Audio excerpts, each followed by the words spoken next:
Good morning and welcome to Begin in the Word. Our text today comes from Proverbs chapter 31, verse 10 through 31. We will only read the highlighted sections. She opens her hand to the poor and reaches out her hands to the needy. Next section. Her husband is known in the gates when he sits among the elders of the land. And last section. She opens her mouth with wisdom, and the teaching of kindness is in her tongue. We've been working through the book of Proverbs chapter 31, a teaching of Lemuel's mother, guiding him away from strong drink and destructive women. And in the second section, the section that we've been looking at these last few days, the kind of woman that Lemuel should pursue in his life, one that will bring value to him, one that will cause him to be a better man. And this is the essence of this teaching of Proverbs chapter 31, verse 10 through 31. The book of Proverbs is a way of applying insight and wisdom to the law of God. The law teaches regarding the relationship of a man and a woman in Genesis chapter 2, verse 24. Therefore a man shall leave his father and mother and hold fast to his wife, and they shall become one flesh. Lemuel's mother is giving Lemuel insight into this relationship and how best to be a husband and what kind of wife he needs that will allow him to be the best version of himself. This is the insight and wisdom that is provided in the book of Proverbs. Chapter 31, verse 10 through 31 is an acrostic. Each verse or each phrase begins with a progressive letter of the Hebrew alphabet, works its way through the entire alphabet. In so doing, it gives us a way to memorize the Hebrew alphabet. It possibly was used by teachers of the Hebrew language. It gives also a sort of ABCs of the virtuous woman. The book of Proverbs, chapter 31, verse 10 through 31 is also an acrostic. And this particular verse that we're looking at this morning really demonstrates that. An acrostic, rather a chiastic proverb, is a proverb that begins and works through several statements or phrases till it reaches its pinnacle, the primary point of the proverb, and then works its way backwards through those same concepts and those same phrases. And sometimes it's difficult to identify a phrase as opposed to its opposing phrases or opposite phrases. In the case of our study today, these two phrases are very clearly set apart one from another, and we'll see that as we work through the text.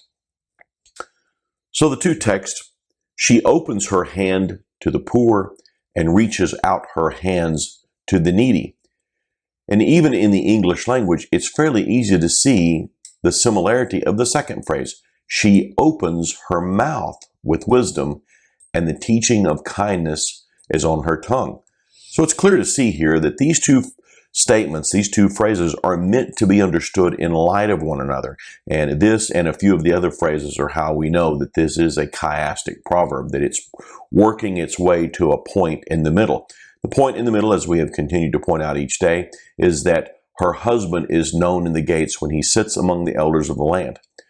Lemuel's mother is telling him, if you want to be the best version of yourself, if you want to be a man that accomplishes the things that God intends for you to accomplish, to be honored, to be a man respected, then you need a woman in your life that will help you do these things. And without this woman, as God said, it's not good for man to be alone.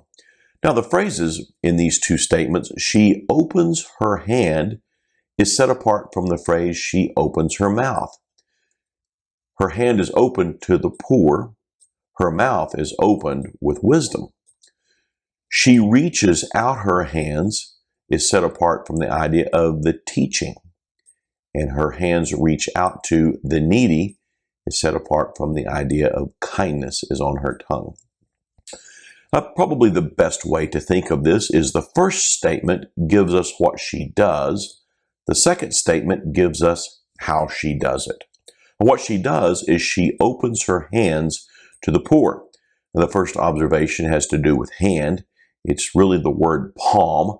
There are different Hebrew words that could be used for the word hand, and that's not the word used here. This is used for an open palm, as in extending her hand out, putting her hand out in a gesture of helping. Whereas the second word, hand, it has more to do with work. It's the word for wrist and has more to do with the work that a hand would do. What it says here is that she opens her hand, her palm, to the poor. And the second thing that's of observation is the word poor is not the word normally used for poor in Hebrew. Matter of fact, the word needy is the word that is most commonly associated with a person that is what we would think of as poor. Rather, this word poor, while it can sometimes and is translated as somebody who is impoverished, really speaks more to being depressed in mind or circumstances, somebody who is downcast, somebody who is trodden down, somebody who is depressed, somebody who is emotionally down. And so the text is saying that she reaches out her hand with open hand to those that are depressed, those that are emotionally depressed, those that are in an ill state of mind. That's what she does. And then the second part of that is she reaches her hand, or in this, a working motion. This is more of an open palm, a gesture, whereas this is describing work. She reaches her hand, her working hand, and now this is the word for impoverished, for the needy, for the destitute, for the beggar.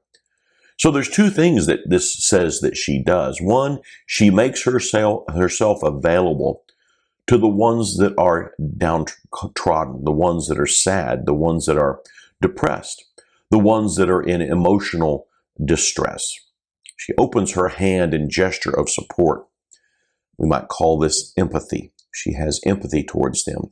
Sometimes in our vernacular, we describe this as, I'm there for you. It doesn't really necessitate some type of action. It may just mean simply listening or being there. And that's really what this part of the phrase is describing, is she makes herself emotionally available to people that have emotional needs. We could describe this woman that Lemuel, mother, is telling him to pursue as a woman that is sensitive, that is caring. She has a tenderness in her heart towards people that have problems. But she's also a person willing to work, willing to get her hands and let the work of her hands help those that are impoverished. Now, the second phrase speaks to how she does these things. She opens her mouth with wisdom. Now, if this is telling us that she makes herself emotionally available for those that are depressed or those that are mentally disturbed, this is telling us how she does that. She applies wisdom in how she helps those that are emotionally depressed. Now, we know that it is very easy to say the wrong thing to somebody that is disturbed, somebody that is hurt. This woman that Lemuel is told to find, this woman that will make him a better man, she's not just kind and empathetic and sensitive to the needs of people around her, but she does so with wisdom.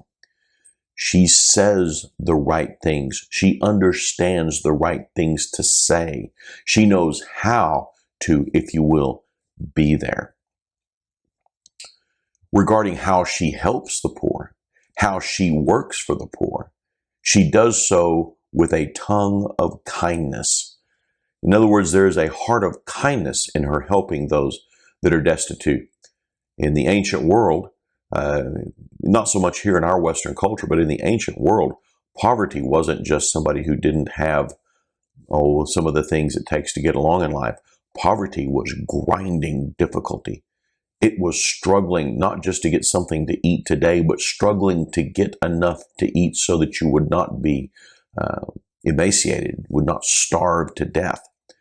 Poverty was a grinding, difficult problem.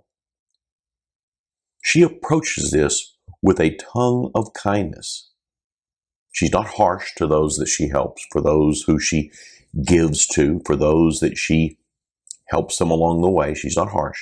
She does so with kindness. This is how she helps those that are impoverished, and this is how she makes herself emotionally available to those who are disturbed. So what's our takeaway? Lemuel, for you to be the best version of yourself, you need a wife that is tender-hearted. You need a wife, though, that is wise in how she acts on being tender-hearted. And you need a wife that measures her words and her deeds with a kind and tender-hearted sense of comfort. Thanks for joining us today on Begin in the Word. I hope as you have begun today in the Word of God, you will live out today in the Word of God.